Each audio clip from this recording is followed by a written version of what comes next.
UST nilaglag ang DLSU, kanino hindi umubra, Coach Ramil De Jesus na paupo na lang sa third set.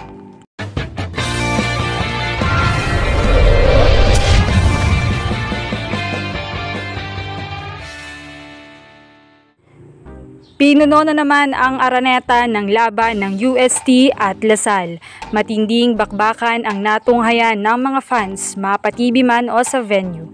Treat nga ito sa lahat dahil bawat set ay mainit, punong-puno ng rallies, nagbubugbugang palo, nagpapayungan sa net at nagpuputuhan sa depensa. Sa first set pa nga lamang ay dikdika na ang laban. Unang nakaabante ang UST at dahil sa first set ay 2 points pa lamang ang napuproduce ng Lasal ay agarang sinaklolohan ni Angel Canino ang DLSU. Sa unang pagkakataon since March 23, 2024 ay nakabalik na ang top gunner ng Lasal at kumamada agad ng 4 points. Lumawang pa ang UST sa first set pero sabay na nag-init si Canino at Laput. Naunang tumungtong sa set point ang Lasal sa 24-21 na score habang nagpakawala naman si Poyos ng isang down the line hit at naisalba ang isang set point. Pero umapoy na naman si Laput at tinapos ang first set sa score na 22-25. Dito ay kapansin-pansin ang pagiging off ng laro ni Det dahil hindi niya masalo ang palo ni Laput. Ayon nga sa mga manonood at nagbibigay ng opinion lalo na sa Twitter, of all the people na magiging off, hindi ka dapat Det.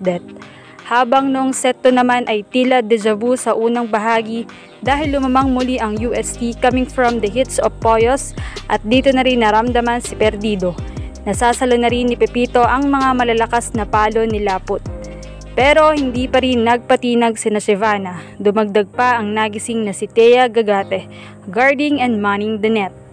Lumamang pa ang UST ng 2017 pero hinabol ito ng Lasal at tumabla pa sa 23. Pero pinrosyentohan ito ni Cassie kay Poyos at nakapuntos sa off the clock. Nakuha naman ng UST ang set sa score na 23-25. Habang sa set 3 naman ay naiba ang kwento dahil maagang nang iwan ng UST. Tumungtong nga agad sa 5-0 ang score, panay errors at kumamada ang UST sa attacks. Tumungtong ang score sa 12-20 in favor of UST.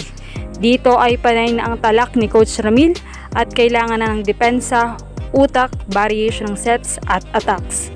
Bahagya namang nagkaroon ng run ang Lasal subalit hindi na ito pinabayaan ng UST at tuluyan ang kinuha ang set 3 sa score na 16-25. Pagpasok naman ng set 4 ay di kita ng score but ang naging difference ay naging Laput-centric na naman ang Lasal. Walang tumutulong sa scoring, nananahimik na rin si Angel. Well, given for that, Angel's absence sa ilang mga games.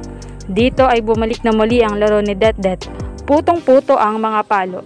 As usual ay umarangkada na naman si Poyos pero humabol sa pag-iinit itong si Perdido at pumuntos ng 3 sunod-sunod upang tuluyang matambakan ang Lasal at maiuwi ang panalo at higit sa lahat ay ang twice to beat advantage.